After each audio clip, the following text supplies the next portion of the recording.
So this demo here that I have, it's a Siemens S7 1200 fail-safe PLC. And what I have here is a simple demo with some global e-stops and local e-stops.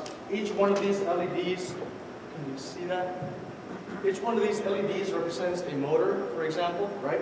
So like if I open up this door, you can see that one of the motors slowed down. I could hit this e-stop here, and then I can turn off this motor on this side, and then obviously this is the global e-stop that shuts everything off. A typical application maybe or scenario would be a robotic cell. You have a fence, that fence has a door, the robotic arm is doing some sort of task, and then when you open the door you slow down the robot, right? But what if you wanted to maybe add another device to ensure that the robot could not be started if someone was in the cell?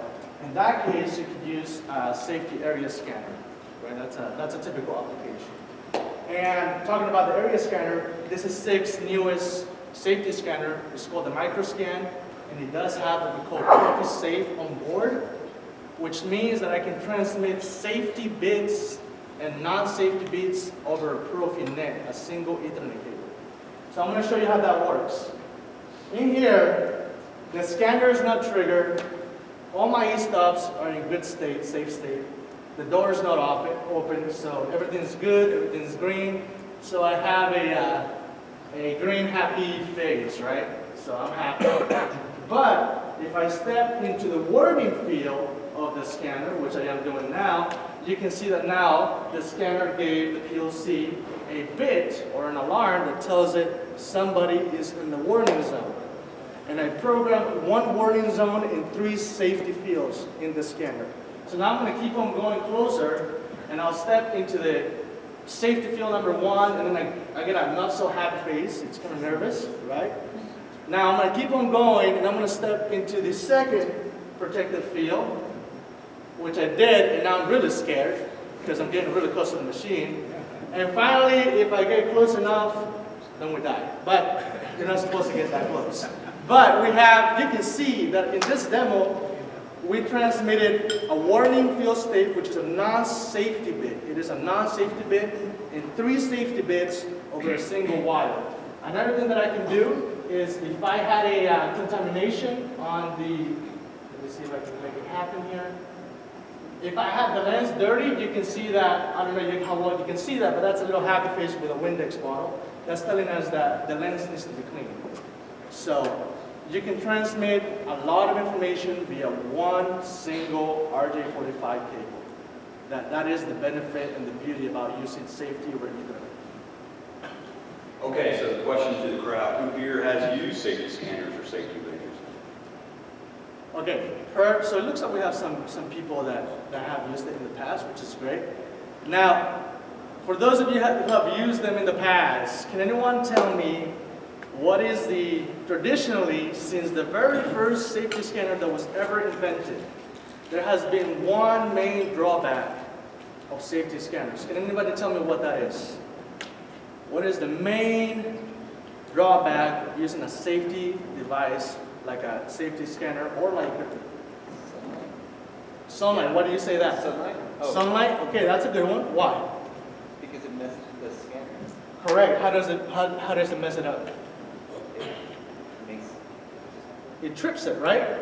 It trips it, and there is no human anywhere near the machine. And now you just stopped your machine and lost production. That is the main drawback of safety devices, is that they're sensitive and they tend to trip when they're not supposed to trip. Your goal is to be safe, but to also keep your production running. Well, you can't do that if your scanner or light curtain trips when it's not supposed to, right? Well, SIG has addressed this problem with this new scanner. And this new scanner has a proprietary technology that SIG designed. It's called Safe HDM. And before I go into that, so sunlight is one source of flow strips. Can anybody tell me another one? Another source for, yes? Other scanners. Other scanners, that's a good one. Any others? There's one more that I'm looking for, but it might not get. It's pretty obvious. Dirt, right? Particles floating in the air, stuff flying in your factory. It's an industrial environment. It's dirty at the end of the day. so SIG has addressed all these issues with a microscan.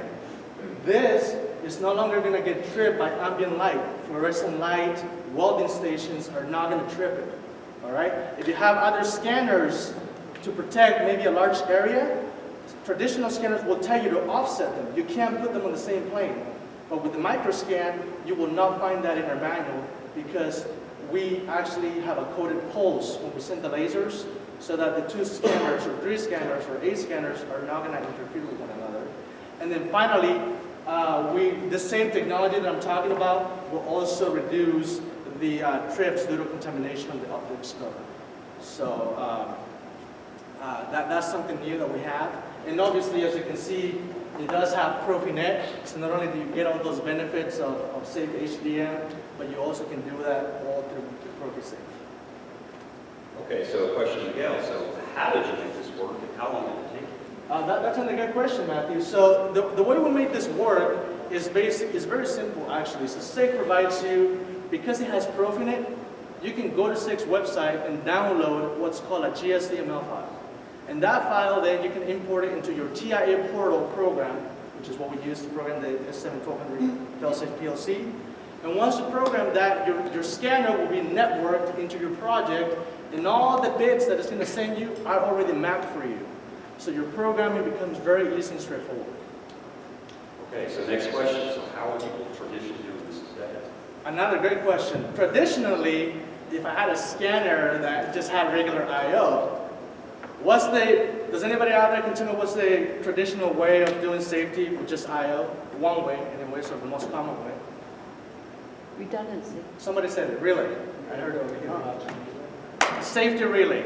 You will typically wire a safety device back to a safety relay, right? You take the safety signals, just wires, you put them on the safety relay, and then if you need additional information like contamination warnings or any other type of diagnostics, you would have to rely on auxiliary digital signals coming in from the relay or the scanner back into your non-safety PLC, right?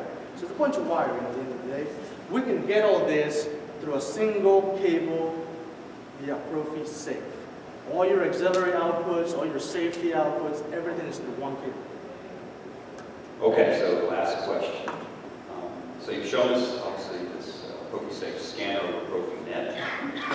What is the main benefits, or some of the main benefits, from it versus the traditional hardware? Yeah, so the main benefit, obviously you're saving costs, right, on all your wiring labor. It's also very scalable. So the scanner in the back, it has actually a switch. So I have this scanner networked with a PLC, but let's say that I wanted to have 8 scanners in a large application. Well, now I can just daisy chain scanner to scanner. I don't even have to go back to the PLC. I can just network the scanners together. So there's a lot more scalability and there's a lot more capabilities.